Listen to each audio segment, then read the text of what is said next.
அரசியல் விமர்சகர் திரு சூர்யா சேவியர் நம்முடைய இணைகிறார். சார் வணக்கம். வழக்கமாகவே இந்த பட்ஜெட் தாக்கல் அப்போ தமிழ்நாடு போன்ற வார்த்தைகள் இடம்பெறும், திருக்குறளை சொல்வாங்க. அப்படியெல்லாம் இல்லாத ஒரு பட்ஜெட்டாக இருந்தது.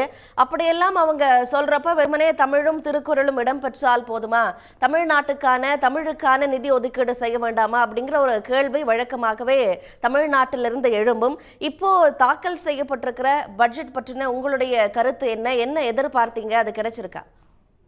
தமிழ்நாடு என்ற மாநிலம் இந்தியாவிற்குள் இருக்கிறதா என்ற அச்சத்தை இவர்கள் வெளிப்படுத்தி இருக்கிறார்கள்.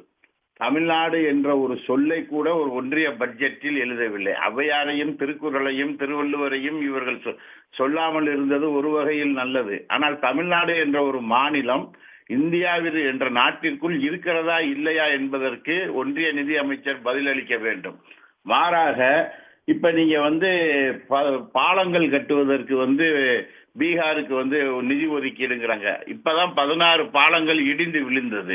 அந்த இடிந்து விழுந்த பாலங்களுக்கு என்ன பதில் என்று தெரியவில்லை. கட்டிய பாலங்கள் இடிந்து விழுந்தது உடனடியாக. அப்படி 16 பாலங்கள் தொடர்ந்து இடுகிறது. அந்த பாலங்கள் கட்டுவதில் ஏற்பட்டிருக்கக்கூடிய முறைகேடுகள் என்ன, அதில் யாருக்கு என்ன பங்கு என்பதெல்லாம் இல்லை. ஒன்று. அடுத்து பீகார் ஆந்திராவுக்கான அவர்கள் ஆதரவு அளிக்கிறார்கள், எனவே அவர்களுக்கு நிதி ஒதுக்கி இருக்கிறார்கள் என்று சொல்வதும் கூட யானை பசிக்கு சோளப்பொரி போட்டது போலதான். அவர்கள் கேட்பது மாநிலத்திற்கு சிறப்பு அந்தஸ்து. அந்த சிறப்பு அந்தஸ்து என்ற அடிப்படையில் அவர்கள் வைத்திருக்கக்கூடிய கோரிக்கைகள் என்பது மேலானது, அந்த மாநில வளர்ச்சி சார்ந்தது. ஆனால் அதற்கான முறையில் இந்த பட்ஜெட்டில் நிதி ஒதுக்கவும் இல்லை, சிறப்பு அந்தஸ்து அறிவிக்கப்படவும் இல்லை என்பதை மறந்துவிடக் கூடாது.